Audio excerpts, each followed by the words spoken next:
नमस्कार दोस्तों, मैं सुशील कुमार आपका स्वागत करता हूं अपने YouTube channel S Kumar classes में। मैं आज आपको अपने देश के संविधान में उल्लेखित सबसे इम्पोर्टेंट पार्ट के बारे में बताने जा रहा हूं, जिसमें हमारे देश के संविधान में हमारे अधिकारों के बारे में कुछ लिखा है, जो हमारे मौलिक अधिकार हैं। तो मैं आज आपको उन मौलिक अधिकारों के बारे में बताऊंगा, जो हमारे मौलिक अधिकार क्या क्या हैं, और हमें उन मौलिक अधिकारों का नॉलेज होना ही चाहिए, हमें जानकारी होनी चाहिए कि हमारे फंडामेंटल राइट्स क्या है। तो सबसे पहले फंडामेंटल राइट्स, मौलिक अधिकार, हमारे संविधान के भाग 3 में 12 भाग हैं। हमारे 12 भाग में से तीसरे भाग में लिखा हुआ है क्या, मौलिक अधिकार के बारे में। आ से देखो, आ अगर सिर्फ आ देखा जाए तो ये भी 3 की तरह बनता है ना, तो 3 से याद रख लेना मौलिक अधिकार। और अनुच्छेद में अनुच्छेद होते हैं, संविधान के भाग में अनुच्छेद है, तो वो 12 से लेकर 35 तक के मुख्य रूप से 7 मौलिक अधिकार हमें दिए गए थे जब ये संविधान बना था। तो संविधान जब बना था तो हमें 7 मौलिक अधिकार प्रदान किए गए थे, लेकिन संविधान बनने के बाद पहला संविधान संशोधन का मतलब होता है कि उसमें कुछ करेक्शन किया गया था, 1951 में किया गया था। तो वो जब संशोधन हुआ, नहीं, पहला संशोधन 1951 में हुआ था, लेकिन पहला बोल रहा हूँ मैं, पहला संशोधन, तो उसमें जब संशोधन किया गया तो कुछ अधिकार थे हमारे, उन अधिकारों के बीच में थोड़ा सा, और अधिकारों के बीच में और राज्य सरकारों को जो अधिकार दिए गए तो उनके बीच में कुछ डिस्प्यूट हुआ। तो उसकी वजह से ये जब 44वां संशोधन हुआ, 44वां संशोधन 1978 में हुआ, तो उसमें क्या हुआ, हमारा जो मूल अधिकार, एक संपत्ति का अधिकार दिया गया था, उसको हटा दिया गया।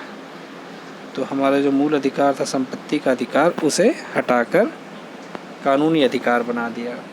कि अब देखो, मूल अधिकार को आप छीन नहीं सकते, मूल अधिकार इतनी आसानी से नहीं छीने जा सकते, कानूनी अधिकार को आप बदल सकते हो, ये याद रखना, इसलिए उसे कानूनी अधिकार बना दिया गया था। अभी पढ़ेंगे संपत्ति का अधिकार क्या है।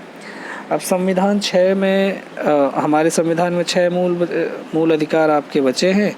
उन अधिकारों की सबसे पहले चर्चा किसने करी थी, 1931 अधिवेशन में, 1931 ईस्वी में कराची अधिवेशन में सरदार वल्लभ भाई पटेल ने कांग्रेस के घोषणा पत्र में मूल अधिकारों की मांग करी थी। देखो, हमारे जो सरदार वल्लभ भाई पटेल थे, जिन्हें लौह पुरुष के नाम से जाना जाता है, वो हमारे अधिकारों के बारे में उन्होंने सबसे पहले बात करी थी 1931 में कराची अधिवेशन। पेपर में पूछा जाए कि कराची अधिवेशन में सरदार वल्लभ भाई पटेल ने किन चीज़ की मांग करी थी, तो हमारे मूल अधिकारों की बात करी थी। और ये भी पूछ सकते हैं मूल अधिकारों की सबसे पहले मांग किसने करी थी या किसने प्रस्ताव दिया था, तो सरदार वल्लभ भाई पटेल। ठीक है, अब हम पढ़ेंगे कि हमारे मौलिक अधिकार जो हैं, जो हमने 6 अधिकारों की चर्चा करी अभी, वो 6 अधिकार हैं कौन कौन से। तो इन अधिकारों को अनुच्छेदों के हिसाब से बांटा गया है। पहले मैंने बताया था 12 से 35 तक है, तो 12 और 13 में आपको कुछ ज़्यादा नहीं दिया, तो 12-13 को नहीं पढ़ना। 12 से 35 तक है, तो 12 और 13 को नहीं पढ़ना, सीधे 14 अनुच्छेद से 18 अनुच्छेद तक, 14 से 18 तक इन्होंने क्या बताया उसके बारे में आप जानकारी हासिल कीजिए पहले। तो 14 अनुच्छेद में क्या बोला, विधि के समक्ष समानता तथा विधि का समान संरक्षण है। विधि का मतलब कानून, मतलब देश के संविधान के सामने सब समान हैं, और सबको समानता का क्या है, अधिकार है, संरक्षण, और सभी इस विधि के समान संरक्षण है। संरक्षण का मतलब उनको सुरक्षा दी गई है। ठीक है, फिर अनुच्छेद 15 में बताया गया है कि धर्म, मूल, वंश, जाति, लिंग, जन्म स्थान और आधार पर विभेद कर प्रतिबंध किया गया है। मतलब यहाँ पे किसी को जन्म के आधार पे, जाति के आधार पे, लिंग के आधार पे, इन सब को बांटा नहीं जा सकता, मतलब सबको समान अधिकार दिए जाएंगे, चाहे किसी भी धर्म का हो, किसी भी जाति का हो, उन सबको समान अधिकार दिए जाएंगे। फिर अनुच्छेद 16 में बोला गया लोक नियोजन के विषय में समान अवसर की समानता। लोक नियोजन का मतलब है कि सरकारी पद या सरकारी नौकरियों में जो देश के लोगों के लोक निर्माण, मतलब लोक निर्माण का मतलब लोगों के निर्माण या देश के निर्माण में जो सहायता करें, उन अवसरों का मतलब उनमें कुछ अवसर दिए जाते हैं लोगों को सरकारी नौकरियों में, तो वो सब समानता के आधार पे। अब आपके दिमाग में आ रहा होगा कि वो SC ST OBC ये फिर इनमें क्यों भेदभाव होता है। देखो बच्चों, भेदभाव कुछ नहीं है यहाँ पे। ये जो थे, हमारा जब संविधान बना था तो हमारे भीमराव अम्बेडकर जो बहुत ही ज्ञानी आदमी थे, उन्होंने इस संविधान में यही बोला था कि जो निचले तबके के लोग हैं, जो गरीब लोग हैं, मैं उनको दलित के नाम से बोलते थे वो, लेकिन दलित कहना ठीक नहीं है, हरिजन भी बोला गया, बहुत बढ़िया। गांधी जी ने हरिजन नाम दिया था उनको। तो वो लोग क्या थे, बहुत निम्न स्तर का जीवन व्यतीत कर रहे थे, तो उनके साथ बड़ा भेदभाव हुआ। तो उनको बराबरी का लाने के लिए उनको कुछ अधिकार दिए गए, जिनको हमने नाम दिया आरक्षण, जिसे आप रिजर्वेशन कहते हैं। तो वो आरक्षण के थ्रू उनको जॉब दी जाती, लेकिन ऐसा नहीं है कि वो भी मेहनत करते हैं। तो आप ये तो हम ये नहीं बोलेंगे कि भाई आरक्षण ठीक है या गलत है, ये आपका अपना पर्सनल व्यू होगा और हम इसके बारे में कोई चर्चा नहीं कर रहे। तो अब अनुच्छेद 16 के बाद अनुच्छेद 17 आ जाता। अस्पृश्यता का मतलब है छुआछूत, अनटचेबिलिटी। आपने सुना होगा, बड़ी ही भयंकर बीमारी थी ये हमारे देश में, जो अनटचेबिलिटी का मतलब। अनटचेबिलिटी आजकल आपने ये देखा होगा, कोरोना जब से फैला है, कोरोना में भी हम उन लोगों को टच नहीं कर रहे, या उन लोगों का छुआ हुआ उन लोगों को मतलब डायरेक्ट छू नहीं रहे। जब छूते हैं तो वो आके घर में हाथ धोते हैं, जो अभी सर्विस लाइन में हैं, जो फूड सप्लाई कर रहे हैं। तो ये इस तरह का ही पहले भी माहौल था। अनटचेबिलिटी बहुत बुरा होता था लोगों के साथ, जो निम्न स्तर के थे, जिनको दलित कहा जाता था। तो ये इसका अंत किया गया, बहुत बढ़िया किया गया, बहुत इम्पोर्टेंट भी है, याद रखना। ये अनुच्छेद 17 और अनुच्छेद 18। अनुच्छेद 17 में पूछा जाता है कि अस्पृश्यता का अंत जो है किस अनुच्छेद में लिखा है, तो आपको बताना अनुच्छेद 17 में। अनुच्छेद 18 में उपाधियों का अंत किया गया। उपाधियों का अंत क्या था कि भारत में बहुत से लोग अपने नाम के आगे राजा, महाराजा, महाराज, इस तरह के कुछ नाम लिखा करते थे, जिनसे वो उनके नाम में लगता था कि ये बहुत बड़े महाराजा हैं। तो इनका अंत किया गया। तो इससे पहले क्या था, अंग्रेज लोगों ने खुद हमें बांटने की कोशिश करी थी, हमें हमारे महान लोगों को उपाधियाँ दे देते थे। कुछ लोग ऐसा था कि वो लोग उपाधि लेके सर्वश्रेष्ठ अपने आप को समझने लगते थे, तो वो भी गलत था। तो इसलिए भारत जब ये संविधान बना तो उनमें उपाधियों का अंत किया गया। तो भारत रत्न और ये पद्म विभूषण और ये जो सेना के जो क्या कहते हैं इनको, उपाधियाँ होती है, उनको छोड़कर आप कोई भी उपाधियाँ नहीं ले सकते। शिक्षा से संबंधित अगर उपाधि है तो वो भी आप रख सकते हो। ठीक है, ठीक। आगे बढ़ते हैं। हम बढ़ते हैं स्वतंत्रता का अधिकार। अब यहाँ पे देखो, अनुच्छेद 19 से लेकर अनुच्छेद 22 तक स्वतंत्रता का अधिकार वेरी इंपॉर्टेंट है। स्वतंत्रता का अधिकार जो है बहुत इम्पोर्टेंट टॉपिक है इसमें। तो सबसे पहले 19A में बोलने की स्वतंत्रता है। आपको बोलने की स्वतंत्रता है। इसमें प्रेस की स्वतंत्रता का भी वर्णन किया गया है। प्रेस, देखो 19A में आप कह सकते हो अभिव्यक्ति की आज़ादी। आपने सुना होगा अभिव्यक्ति की आज़ादी। तो 19A में वही आज़ादी, अभिव्यक्ति की आज़ादी। अभिव्यक्ति की आज़ादी भाई अपनी आप अपने पॉइंट ऑफ व्यू रखने की आज़ादी, अभिव्यक्ति की आज़ादी। अभिव्यक्ति की आज़ादी का मतलब अपने पॉइंट ऑफ व्यू रखने की आज़ादी। याद रहे, आप कुछ भी बोल सकते हो जिनसे लोगों को अच्छा लगे, आप मन के विचारों को रख सकते हो, लेकिन याद रहे ऐसे मन के विचार नहीं रखने जिससे किसी धर्म विशेष को ठेस पहुँचे या फिर कोई एक विशेष समुदाय दूसरे समुदाय के प्रति दंगे करने लगे। तो हमें ऐसा नहीं करना है। प्रेस, अब यहाँ पे प्रेस का जिक्र आया तो प्रेस की स्वतंत्रता भी यहाँ पे बनाई गई, प्रेस को भी आज़ादी दी गई। तो प्रेस की स्वतंत्रता में हमें आज़ादी दी गई। तो एक आरटीआई एक्ट पास हुआ था, आरटीआई एक्ट, ये भी एक क्या है, हमारा एक अधिकार है। आरटीआई एक्ट इसी में आता है, बोलने की स्वतंत्रता। आरटीआई का मतलब होता है right to information. Right to information सन 2005 में ये लागू हुआ था। तो इसमें क्या होता है, आप किसी भी संस्था से आप इंफॉर्मेशन कलेक्ट कर सकते हो। और इसी समय 2005 में लागू हुआ था। और इससे पहले 24 जनवरी 2004 को हमें एक झंडा फहराने का भी अधिकार मिला था। झंडा फहराने मतलब हमारा जो तिरंगा झंडा था, हम 24 जनवरी 2004 से पहले झंडा आप देखते होंगे किसी भी इंस्टीट्यूट में और कहीं भी आप फहरा सकते हो अब, लेकिन उससे पहले 2004 से पहले आप इतनी आज़ादी नहीं थी कि हम झंडा कहीं भी फहरा सकें।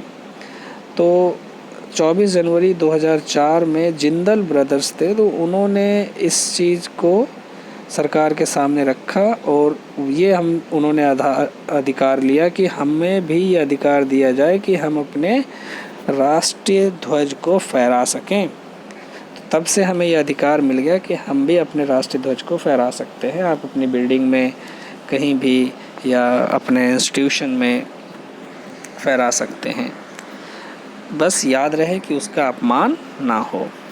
तो 19A में आपको अभिव्यक्ति की आज़ादी मिली। अच्छा, 19B में आपको बोला गया शांतिपूर्वक बिना अधिकार एकत्रित होने और सभा करने की स्वतंत्रता है। बी मतलब बिना अधिकार, बिना हथियार के आप एकत्रित हो सकते हो, इकट्ठे हो सकते हो, समूह बना सकते हो, सभाएं कर सकते हो। ठीक है। फिर सी में देखो, इकट्ठे हो गए आप लोग तो अब आप इकट्ठे हुए तो आपको क्या मिला, जब सभी लोग इकट्ठे होंगे तो एक सभा बनती है, संघ बनती है, तो उसे हम संघ कहते हैं। तो आपको संघ बनाने की भी स्वतंत्रता है। ठीक है, संघ बनाने की स्वतंत्रता है। 19D में बोला गया भारत में कहीं भी आप आवागमन कर सकते, आवागमन की आज़ादी है आपको, आप कहीं भी आ जा सकते हो पूरे भारत देश में। 19E में कहा गया है कि आप पूरे देश में कहीं भी बस सकते हैं और किसी भी भारत के किसी भी कोने में आप जाके बस सकते हो और वहाँ पे निवास कर सकते हो। लेकिन कुछ जगहें हैं जहाँ पे आप अभी अपनी प्रॉपर्टी नहीं खरीद सकते। पहले तो जम्मू कश्मीर आता था, लेकिन अब वो हट गया है क्योंकि 2000 ये अभी मोदी सरकार ने 370 धारा वहाँ से हटा दी है, तो वहाँ पे आप बच सकते हो। लेकिन अभी भी कुछ प्रावधान हैं जिनसे आप वहाँ पे ज़मीन नहीं खरीद सकते। कुछ स्टेट हैं ऐसे हमारे अभी।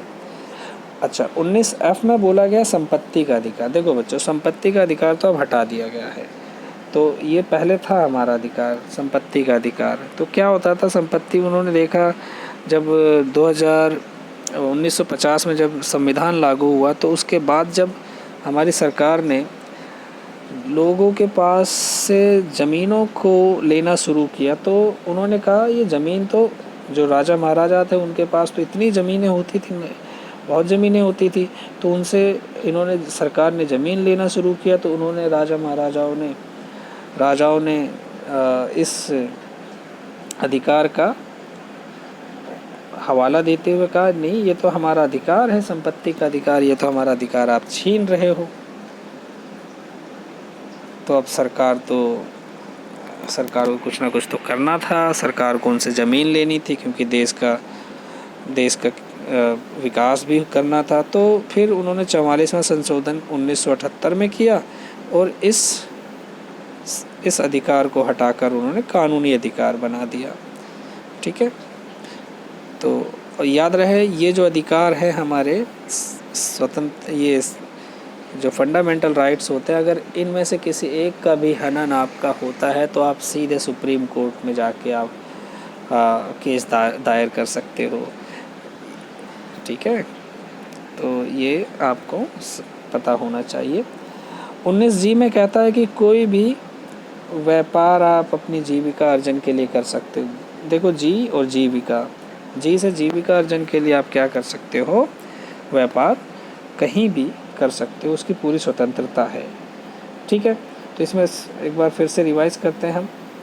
19A में बोलने की स्वतंत्रता है, ए मतलब सबसे पहले बोलने की स्वतंत्रता है आपको इसमें ए में।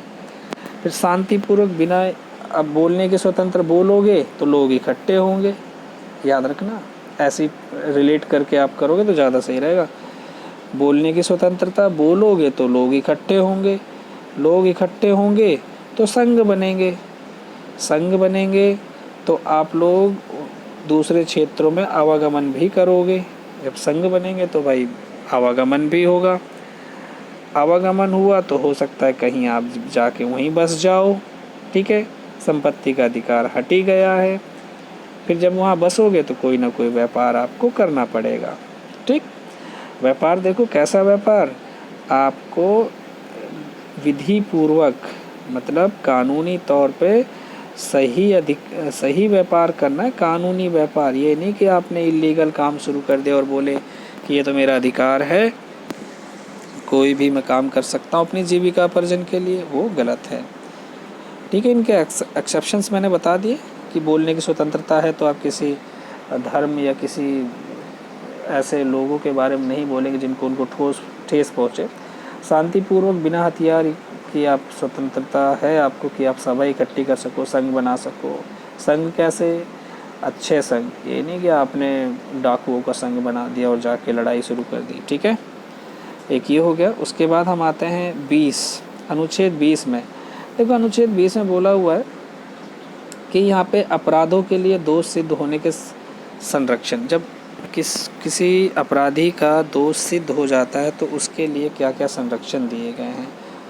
उसके लिए कुछ संरक्षण दिए गए हैं कि उसे आप किसी भी व्यक्ति को, अगर उसने कोई अपराध किया है तो उस अपराध की उसे एक ही बार सज़ा मिलेगी। ये नहीं कि बार बार सज़ा मिलेगी, बार बार उसे पकड़ के जेल में बंद कर दो और फिर से उसे सज़ा दिलाते रहो, ये नहीं होगा।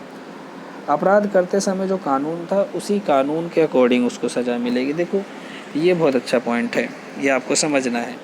जब किसी ने कोई अपराध किया है और उस समय कानून कुछ और था और अब कुछ और है, तो उसमें क्या होगा, जो कानून उस समय था उसी कानून के अकॉर्डिंग इसको सज़ा मिलेगी। मान लो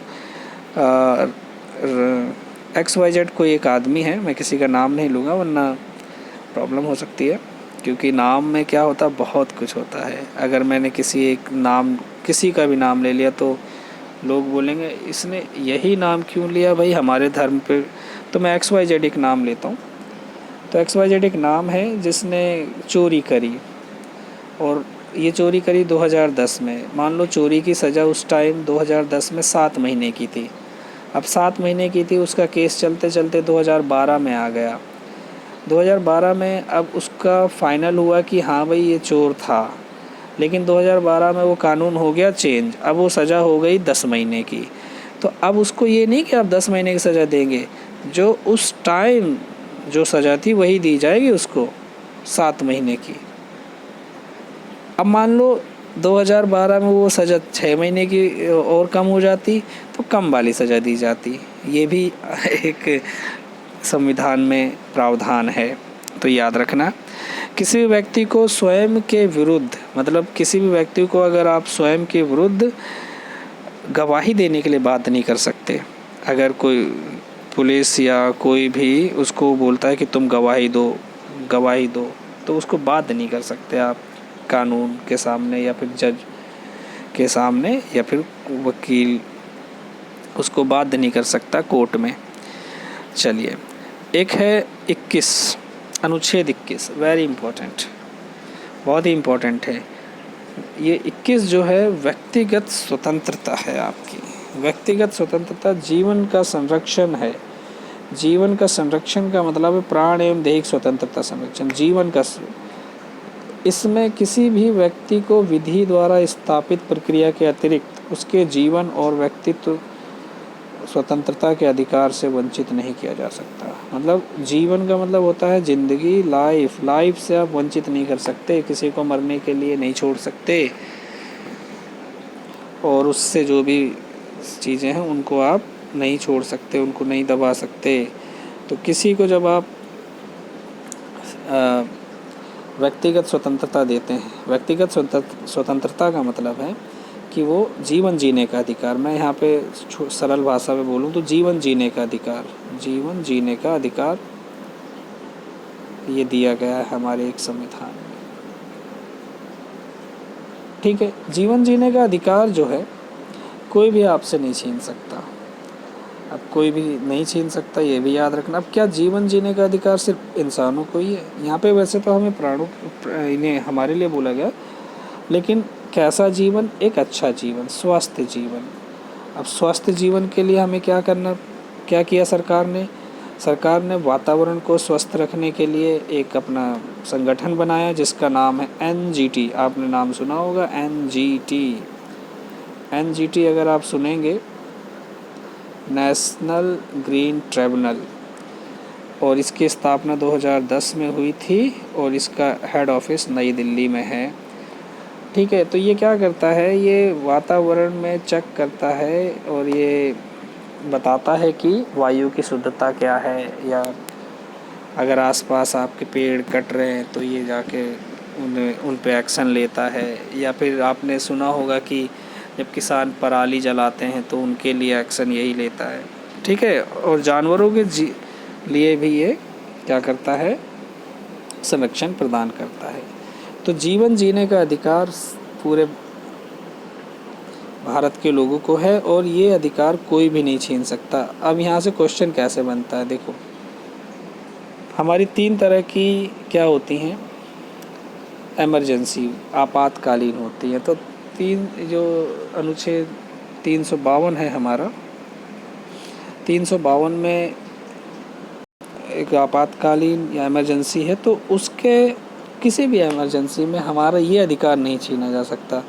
बाकी सारे अधिकारों को आप भंग कर सकते हो, लेकिन इस अधिकार को नहीं छीन सकते। ये पेपर में पूछा जाता है। ठीक है, तो इसे याद रखना। आगे है 21 का, ये शिक्षा का अधिकार है भाई। ये शिक्षा का अधिकार ये पहले नहीं था, ये बाद में जोड़ा गया है। इसमें क्या है? 6 से 14 वर्ष की आयु के सभी बालकों को, सभी बच्चों को निःशुल्क शिक्षा दी जाएगी। निःशुल्क शिक्षा का मतलब है फ्री में आप एजुकेशन देंगे।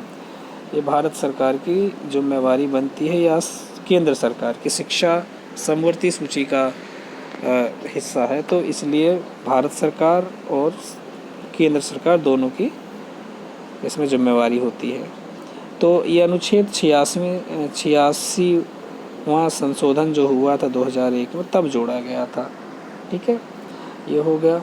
अब यहाँ पे देखो, कुछ 21 के बाद अब 22, कुछ दशाओं में गिरफ्तारी और विरोध में संरक्षण। अब यहाँ पे देखो, जब आप गिरफ्तारी हो जाती है तो उसके लिए भी कुछ संरक्षण दिए गए हैं हमारे संविधान में। तो गिरफ्तारी के लिए क्या संरक्षण है, ये सारी चीज़ें हम सीखेंगे अब इसमें।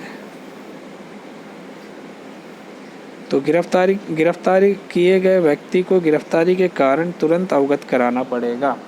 ये हमारा अधिकार है।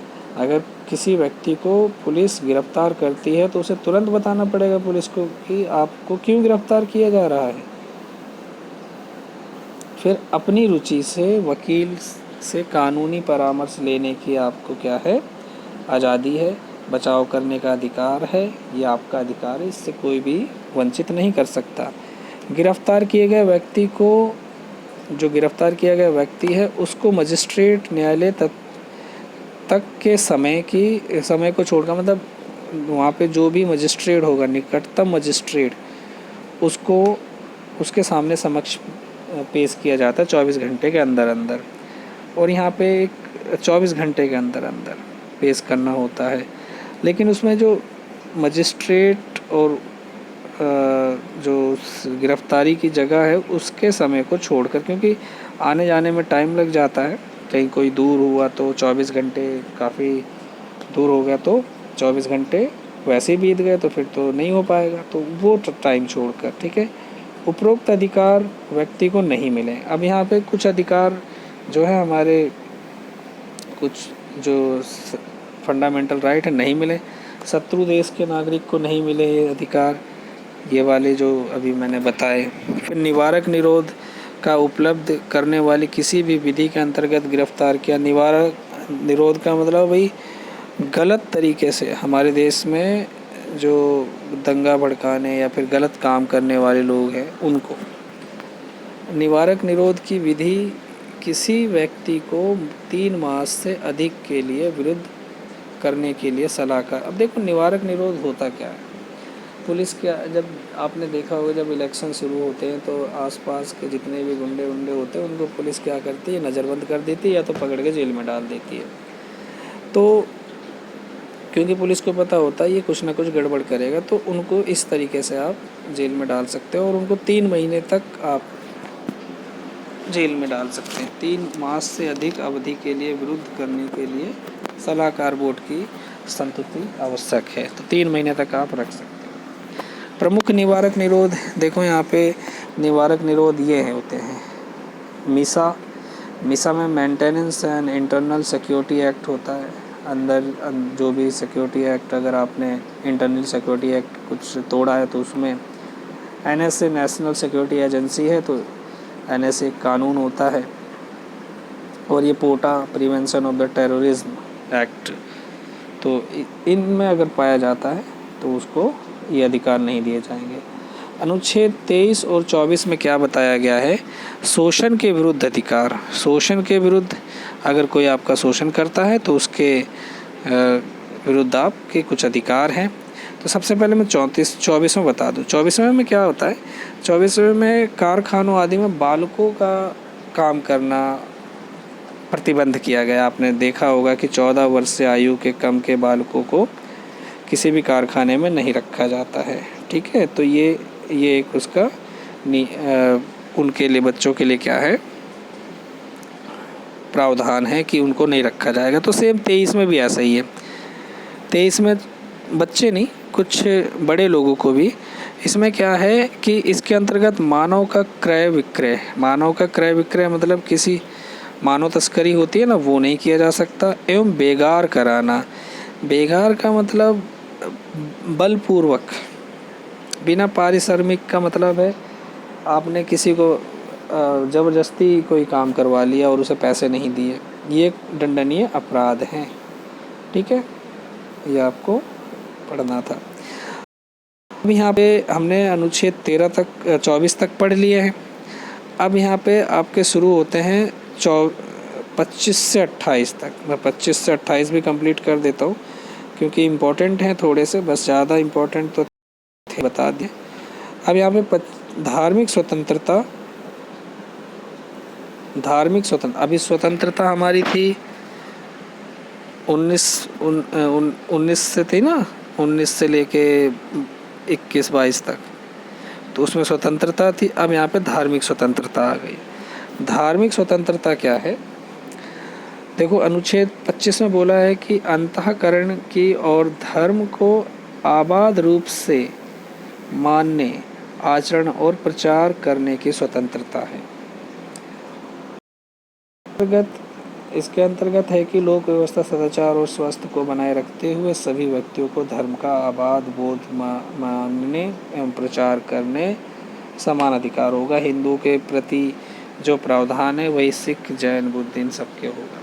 तो यहाँ पे ये बताया गया कि आप अपनी मर्ज़ी से किसी भी धर्म को मान सकते हो, किसी भी धर्म का अपना सकते हो, और अपने धर्म को फैलाने के लिए आप क्या कर सकते हैं, प्रचार कर सकते हैं, आप अपने धर्म को अच्छा बता सकते हैं। लेकिन अपने धर्म को अच्छा बताकर आप उनका धर्म परिवर्तन भी करा सकते हैं, अगर, लेकिन ज़बरदस्ती नहीं, ज़बरदस्ती धर्म परिवर्तन नहीं करा सकते, पैसे दे के, लालच दे के नहीं करा सकते, उनकी मर्ज़ी से करा सकते हैं आप। अच्छा, अनुच्छेद 26 में धार्मिक कार्यों के प्रबंध की स्वतंत्रता। देखो धार्मिक कार्य क्या होते हैं, हिंदुओं में दशहरा आ गया, दिवाली आ गई, ये सब धार्मिक कार्य हैं, इनमें आपको स्वतंत्रता होती है। दशहरे के दिन रावण को जलाया जाता है, उससे पहले 9 दिन तक आप दशहरा मनाते हैं, रामलीला मनाते हैं। फिर मुस्लिम्स के अगर ईद हो तो उसमें ईद, मुहर्रम, ये सारी चीज़ें, धार्मिक कार्यों के प्रबंधन की पूरी स्वतंत्रता है हमारे भारत में। धार्मिक और पूजा परियोजनों के लिए संस्थाओं की स्थापना, पोषण, ये सब चल और अचल संपत्ति के अर्जन और स्वामित्व का ऐसी संपत्ति का विधि के अनुसार प्रशासन करने का अधिकार होगा। अब देखो कभी क्या होता है कि हम लोगों ने फेस्टिवल मनाने के चक्कर में लोगों का नुकसान कर दिया, सरकार का नुकसान किया, ऐसा नहीं होना चाहिए, इसके खिलाफ है। लेकिन ये ठीक है। अनुच्छेद 26 आपको समझ आया। अनुच्छेद 27 में बोला गया धर्म की अभिवृद्धि के लिए करों के भुगतान के बारे में स्वतंत्रता है। अब देखो यहाँ पे क्या होता है, धर्म के काम अगर करते हो तो उसमें टैक्स नहीं लगेगा आपका, ठीक है। ये भी आपको 27 में भी समझ आ गया होगा कि अगर कोई धर्म के लिए आप काम करते हो तो उसमें लगने वाला टैक्स आपका माफ़ कर दिया जाएगा। अनुच्छेद 28 में किसी शिक्षा संस्थान में धार्मिक शिक्षा या धार्मिक उपासना में उपस्थित होने के विषय में स्वतंत्रता है। किसी शिक्षा संस्थान में आप अपने धार्मिक और अपने धर्म के बारे में आप पढ़ा सकते हो। जैसे कि आप मदरसे होते हैं, वहाँ पे मदरसों में आप अपना मुस्लिम धर्म, सिखों का अगर कोई स्कूल है तो सिखिज़्म, जो भी धर्म है आप पढ़ा सकते हो वहाँ पे। राजनीति में शिक्षा संस्था को कोई धार्मिक शिक्षा नहीं दी जाती है। राजनीति मतलब सरकार, भारत सरकार की, उनमें कोई धार्मिक शिक्षा नहीं दी जाएगी।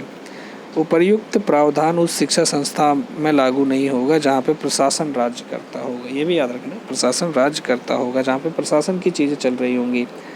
अगर आप CBSE और या स्टेट गवर्नमेंट का सिलेबस फॉलो कर रहे हो और वहाँ पे अपनी कोई धार्मिक शिक्षा दे रहे हो, वो नहीं होगा। लेकिन वह ऐसी न्यास या विन्यास के अधीन स्थापित हो जिसमें अनुसार उस संस्था का धार्मिक शिक्षा देना अनिवार्य हो। तो होता है जैसे कि कुछ स्कूल भी है, DAV पब्लिक स्कूल में तो आप दी जाती है, और काफ़ी गुरुकुल हो गए और मदरसे हो गए, क्रिश्चियन है, मिशनरीज़ हो गए, उन सब स्कूलों में ऐसा होता है। तो ये आप पढ़ लेंगे, आपको समझ आ जाएगा। फिर संस्कृति और शिक्षा संबंधी अधिकार। अब देखो भारत में शिक्षा और संस्कृति संबंधी अधिकार भी दिए गए हैं। 29 और 30 में बताया गया है। तो यहाँ पे देखो 29 में अल्पसंख्यकों के हितों का संरक्षण। भारत में अल्पसंख्यकों अतः भारत के किसी भी भाग में रहने वाले नागरिकों के किसी भी संप्रदाय को जिसकी अपनी बोली, भाषा, लिपि, संस्कृति को सुरक्षित रखने का अधिकार है। अगर कोई भारत में ऐसा है प्राणी जो संस्कृत ही बोलता है या कोई एक विशेष भाषा बोलता है, उसको उस भाषा के साथ बोलने का अधिकार है, लेकिन दूसरों को भी आनी चाहिए। उसे अपनी संस्कृति के अकॉर्डिंग चलने का अधिकार है। मैं एक एग्ज़ाम्पल देता हूँ कि मैं बहुत छोटा था तो मेरे टीचर ने मुझे बताया था, उन्होंने, कि हमारे टाइम पे एक IAS का इंटरव्यू देने आया था और वो था साउथ से, और साउथ में लुंगी पहनना मतलब एक ट्रेंड है, या उनकी लुंगी जो होती है वो अच्छा है, अब तो पैंट वगैरह आ गए, लेकिन उस टाइम वो लुंगी पहन के इंटरव्यू देने गया था IAS का। तो आईएएस के इंटरव्यूअर ने उससे पूछा, भाई आप ये क्या पहन के आए हो? तो उसने कहा, इट इज़ माई राइट, संस्कृति है मेरी, तो मैं तो ये पहन के आया हूँ। तो उसे इंटरव्यू से नहीं निकाला गया था, उसे इंटरव्यू में बैठने की परमिशन दी गई थी। और क्यों नहीं देंगे, ये हमारा अधिकार है। तो संस्कृति को सुरक्षित रखना है। इसके अतिरिक्त किसी भी नागरिक को राज्य के अंतर्गत आने वाले संस्थान, सहायता, ये सब आप दे सकते हो। सहायता देते हैं, जैसे कि आप धर्म के नाम पे, जाति के नाम पे, ये सब प्रवेश से रोका नहीं जा सकता, ठीक है, किसी भी स्थान पे। अनुच्छेद 30 में अल्पसंख्यकों को अपनी रुचि की शिक्षा संस्थाओं में स्थापना और प्रशासन का अधिकार होगा।